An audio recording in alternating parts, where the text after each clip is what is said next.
December 3rd, 2012 meeting of the Lake Forest City Council Finance Committee. Will the secretary please call the roll? Mayor Cowhey is absent. Chairman Pandaleon. Here. Alderman Novit. Here. Alderman Waldeck. Here. Alderman Moore. Here. Alderman Schoenheider. Here. Alderman Tack is absent. Alderman Palmer. Here. Alderman Adelman. Here. Chairman, we have a quorum. Thank you. Next item on our agenda is consideration of minutes from the Finance Committee meeting held on November 19th, 2012. Are there any comments or corrections?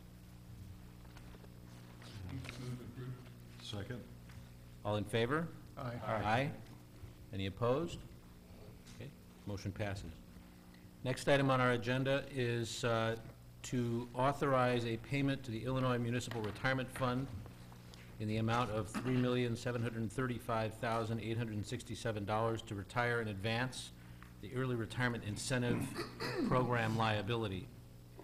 This is for council approval, or a recommendation to the council to approve. And this is being presented by Elizabeth Hollop. Thank you, Chairman. As noted, this item is included on this evening's City Council agenda. This was discussed both on the October 15th and November 19th City Council agendas, but we just wanted to take this opportunity to update the committee on the actions that have been taken by staff since the November 19th Finance Committee discussion. Based on direction provided by the Finance Committee, the staff have been working with representatives from IMRF to finalize the actual calculation of the payment that would be required by December 31st to ensure that the liability would be amortized by the end of calendar year 2013. So we finalized the calculations, ensured that the enrollment of the liability, all members of the ERI participation were appropriately listed. We did have one person that was omitted from the list from IMRF, so we had to do some revisions of the calculations working with IMRF. So we finalized that calculation and worked with them to ensure that the calculation of the amortization that's already included in the IMRF employer rate for 2013 was appropriate. So we wanted to make sure that any amortization already factored into the rate that is established for 2013 was removed from the payment that was going to be made in 2012. So we did that, worked with IMRF, and then based on that, we then used a worksheet to appropriately distribute the amount of the payment between the library, the school district, and then the various funds of the city. So we took the enrollment of the ERI program, distributed that between the city, the library, and the school district based on the participating employees. And then based on the city, took the ERI participants between the general fund, the water fund, and the Parks and Recreation Fund to split out the appropriate calculation of the payment between those funds. And then that distribution was included in the write-up. Based on the calculations working with IMRF, we determined that the total payment recommended for December of 2012 is $4,275,000. That was split out. The city's portion is $3,560,507. The school district's portion is $539,133. And the library's portion is $175,359. The worksheet was provided to the school district and the library for review, and we've agreed on the calculations and the distribution of the amount. The school district will consider their payment at the school board meeting on December 11th, and the library, as we discussed on November 19th, will not be able to consider that until January because their board will not meet in December. But the library director has indicated no concerns with the amount. But as we discussed on November 19th, we're recommending that the city go ahead and make the payment on the library's behalf and then work out payment arrangements with them in January once the board can consider that payment. And then the city's portion allocated out between the general fund, water portion, and Parks and Recreation Fund, and the general fund. The general fund came out to $1,883,074. The water portion came out to $834,103. Reserves in the water fund were not sufficient to pay that amount up front, and so the recommendation in the write-up is that the general fund make that payment on behalf of the water fund and then recoup that in annual payments over the next 5 years. And then the Parks and Recreation Fund portion is $843,331, and their reserves are sufficient to make that payment in fiscal year 13. So I'll be happy to make any comments, additional comments, or answer any questions of the committee. I'm going to ask what may appear to be really kind of a stupid question, but I think that's not out of line for me. When we pay this, are we going to get some kind of a receipt or a letter or something saying we paid it all and you don't owe us anymore? We won't get it because we will still have a liability on record. But what we will get is an actuarial statement as of December 31st, 2012. That'll usually come out in March or April. That will reflect our payment and show our balance as of December 31st, 2012. So we'll show the approximately $290,000 remaining. And then the rate, the employer rate of 1.99%, that will amortize the rest of that liability in 2013. We'll simply pay that off monthly as we make deposits. And then based on our calculations, our statement as of 12/31/13 should show that liability balance fully paid off. And that statement comes from who, Elizabeth? It comes from the Illinois Municipal Retirement Fund. Okay. Thanks. Question. I didn't, of all the numbers that I heard, I didn't see the number that's on the recommended action. I probably missed it, but is that a combination of the library? It's and the city? combination of the city and the library. Okay. So it's the 175 plus the 3560. Okay. And just to remind everybody, this was essentially an alternative to paying the IMRF 7.5% per year over the next, how many years? The original plan was to amortize this over 10 years. So rough numbers of dollars saved? We're calculating that over $2 million in interest will be saved for the three agencies combined. The city's portion will be just under $1.8 million in interest savings over the 10 years. Because we can borrow for less than 7.5%. Other questions, comments? I would entertain a motion to approve a recommendation to the City Council for the payment to the IMRF in the amount of $3,735,867 to retire in advance the ERI program liability, contingent upon District 67 approval on December 11th. And move as stated.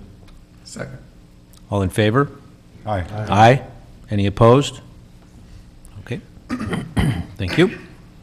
Next item on our agenda, which is an information-only item, is liability insurance fund, an optional deductible recommendation for 2013.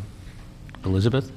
Thank you. At the October 15th Finance Committee meeting, we provided the Finance Committee some preliminary recommendations that were provided by an actuarial analysis that the city had contracted with IRMA. The Intergovernmental Risk Management Agency is the cooperative that the city belongs to for liability, workers' compensation, and property insurance.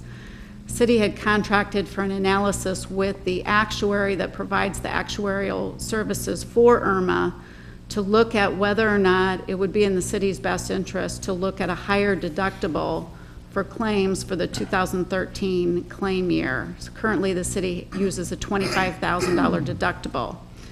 And the initial recommendation, based on their preliminary analysis, was that the city could see potential savings in raising that deductible to $50,000 or $100,000 per claim, based on its loss history.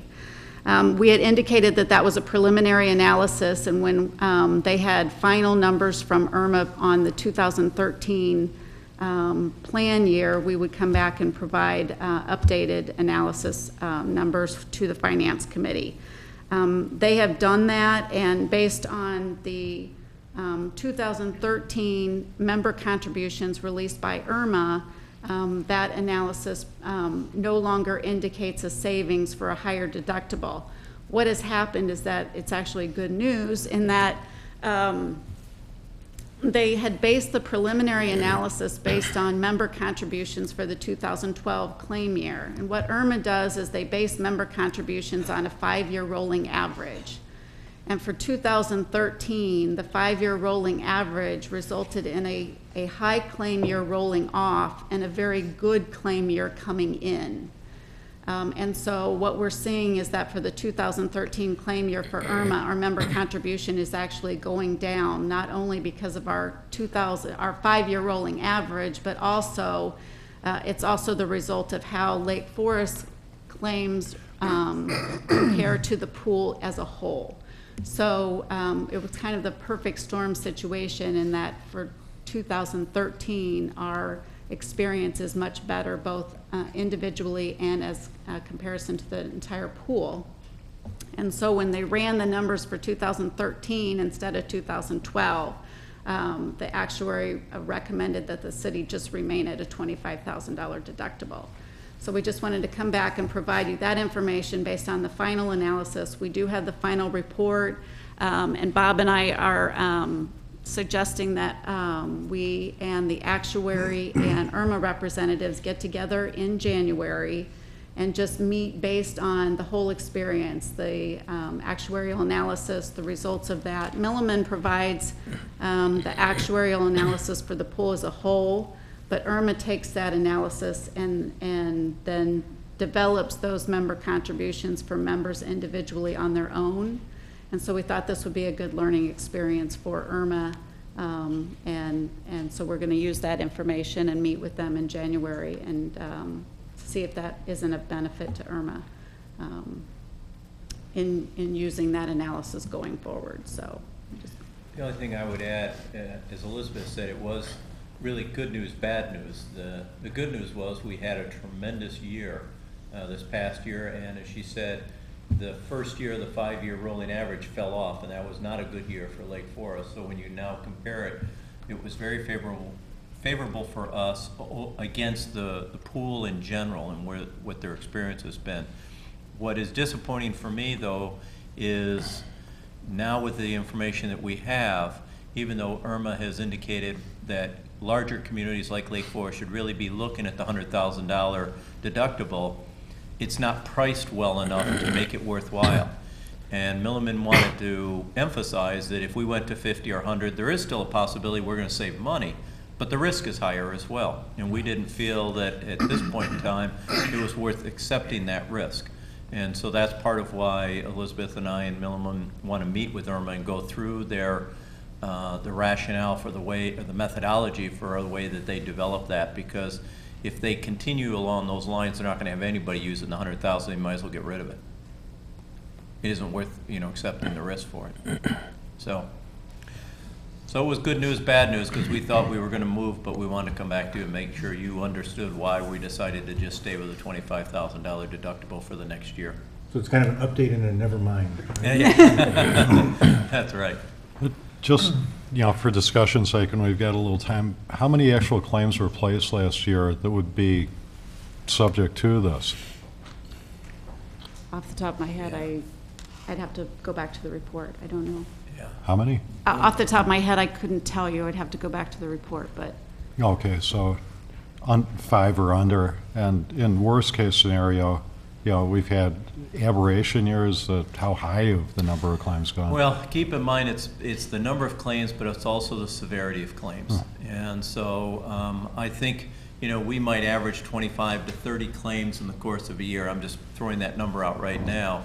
But only a couple of them might be very severe, which then could drive up your costs. I will tell you that generally what affects us the most are worker comp claims. And that, if you have somebody who is off for an extended period of time and then has, lower back surgery or something else severe like that, that's what generally will cause that fluctuation. Yeah. But we can get those numbers for you and send them out to you. Okay. It is surprising, though, if we've got this great claims history, that when we go to increase our deductible, it doesn't meaningfully change our premiums. There's something, it makes you think there might be something in their math and in terms of the formulas they're using or something that Right. is questionable, which is, I think I hear what you're saying. Yeah. You want to dive into this a little deeper and find out. We do want to Why? dive into it, and I should say to the council that we have about every 2 to 3 years, we actually bring in an outside consultant to look to see, is it advantageous to stay with IRMA or should we move? When we last did it, unfortunately, we were working with a couple of these bad claim years, and they said, you shouldn't move, because you'll pay for some of this bad experience. But I think we'll do that again probably next year or the year after. And if we continue to have the experience that we're having, plus IRMA doesn't adjust, then it might be worthwhile, because IRMA has lost a number of its large members over the years. And we have to really make that decision as to whether it makes sense for us to stay in or not. I do Thank you. actually have the page here, and this will talk a little bit about, it's not so as much the number of claims, but as the losses. And what we had was, 2006 was the loss year rolling off, and that was 111 claims, but total losses of 939,705. The year that came on was 2011. It was 79 claims, so the number of claims wasn't significantly different, but the total losses was 232,749. Okay. So we lost a 900-plus year and got a loss year of 232. So it was a wide disparity of the total losses that changed the numbers. Yeah. Any other questions? Okay, thank you. The next item is also an information item. This is the Finance Committee calendar for, I want to say, the remainder of the fiscal year. Yeah, this was understanding that there was a lot of information that was provided to you as part of the November 19th discussion on the capital budget. Bob and I talked and thought that it might be helpful to put some of the larger policy discussion items and lay those out on some of the Finance Committee agendas over the next few months through April. And so we provided in your packet a calendar with some proposed topics for the January and February meetings. And just wanted to put those out for your consideration and discussion to see what you thought of that and to see if there were other items that came up on November 19th that you'd either want to have on the agenda, either as replacements or additions to those agendas that you felt needed more scrutiny or more discussion that had come up on November 19th. So for January 22nd, we have talked with Michael Thomas about making that a combined Public Works Finance meeting because there's several items that have both a Public Works and Finance component, and talk about the TIF closeout, wrap that up with the TIF expiration, talk about the water rate study and the results of that work that Burns and McDonnell is doing, and talk more about the sales tax fund policy discussion that was presented on November 19th with the potential change and how some of those funds might be allocated and used for fiscal year 14 and the proposed transfer from the sales tax fund to the capital fund for fiscal year 14. And then we also had included the IT master plan on the January meeting in the November 19th packet. And then for February 19th, we had already included a discussion of the private activity bond volume cap. I understand with that, ceding that cap to the Lake County Partners Clearinghouse this spring. I know that was before I came, but there was some question about what other options the city might have for that volume cap. And so we had put that on the February agenda as a discussion topic before the council needs to make a decision on that in April.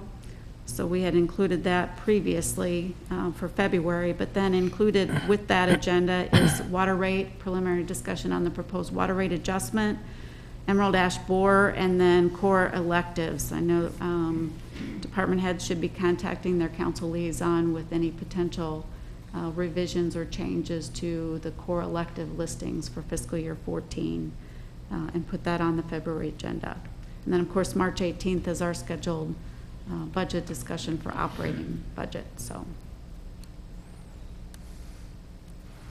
Well, speaking for myself, any effort or any way that we could spread out some of the things that we talked about last meeting so that they're not all on the one huge massive agenda, which it's just, you know, it just would really help us, I think, focus on each issue independently instead of having to sort through this huge thicket of different things all at the same time. So I think that's a great idea. I'm not sure what other members of the council think. Might make our finance committee meetings a little more interesting.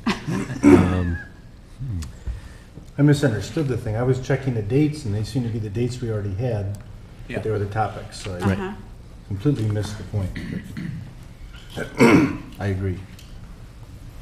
So, no, good thinking. I think, unless there's disagreement, thank you. And, you know, I also think before the next go-around, like we had at the last meeting, we should talk maybe offline about how we can further summarize some of that information, because the massive amount of detail really was not, you just couldn't get through it all. And, you know, by the time you were done, your head was a bit spun around. And so all that working together, I think we need to think about how, and I think this is a great step forward. Just speaking for myself, if there are any other comments, I would be happy to hear them. Okay? Yeah. Thank you. The next item on our agenda is other business. And that included the flash report and the TIF Joint Review Board report. Any comments or observations about those? The flash report we'll distribute later in the month. It's a little early for us, so. We will put that in Dropbox and send you an email, let you know when that's there for you to review. And then TIF, these were just mostly informational. We did have the Joint Review Board meeting. There were just a couple schedules that were prepared for that meeting and distributed that we thought might be of interest to the Finance Committee, so we just wanted to give that to you. And I had I'll a mention question that on no one showed up, to be honest with you, because if you look at the estimated surplus distribution, I think the only question was going to be, when do we get our check? But I think they should all be pretty excited about getting that amount of But money. we couldn't come up with a use under the purpose of the TIF to spend that money. Well, I came up with a lot of uses, but the city attorney wouldn't let me do it. Okay, I mean, Because there's a unfortunately, strict, narrow yeah. use and. Well, and also it had to be literally spent and paid for before December 31. And so Elizabeth and her staff went back over the last 20 years to just make sure any work that was done in that area was properly charged off to the TIF fund. And then the 2 roofs that you approved at your last agenda will also be charged off to that fund. But right now, between now and December 31st, we're just trying to close out every one of the existing projects that are going on so that they are absolutely done by that 12/31 date. And the total surplus for redistribution to the taxing bodies, is it 3591 or 2366? 2366, 2.3. And What's that is the- what we told them a year ago, that it would be for calendar year 2013. What's the 3591 TIF funds projected surplus distribution? the 3591 is the sum of the 2366 and the 1225. So the 1225 is the sum of the actual expenditures anticipated out of the TIF fund in fiscal year 13. So those are the actual outlay and projects Okay, projected to be Okay. made by December 31. okay, I get it. So the 3591 should be the total outlay of TIF monies One in is fiscal year distribution 13. including expenses paid out, the other one's distribution of what's left over. Surplus, So right. they were both called distribution, and I was scratching my Oh, head there, so. Okay. And the distribution happens when? January or February? And the reason I'm asking, If I might, a couple of points. One, the distribution would occur after the final audit's done. And that's one of the things that's scheduled as part of the windup. And lest you think I've been profligate with funds of the city. In fact, you may recall initially the TIF was supposed to have concluded after fiscal 2011. It was extended because of additional projects that were identified. And at the time it was extended, the amount that you see as the distribution amount was projected, and all the taxing bodies have actually been operating on that. So what they're getting is what we had told them, as Bob said, a year ago. And we were just making sure, not that we weren't fully utilizing the TIF funds, but that we were making sure that we were utilizing them properly. Thank you, Bob. I feel the tyrant. He's just trying to keep me out of jail is all. but there are a couple of projects that are, so we expect the roofs to be fully completed and paid for and buttoned up with no contingencies by January, something like that. December 31. I just have this December fear 31. that we distribute the money out to everybody, and then all of a sudden, we need a little extra, and where do we get it? Yeah, no, From our the numbers distribution that of are in there 468. reflect the bid amounts, and so we will make sure that the work is done, and if for some reason Mother Nature doesn't cooperate, and there's a few minor things to clean up, we'll still have written the checks, and they will be ready to hand over to them as soon as we possibly can. Okay. And our 468 becomes part of our operating budget for next year?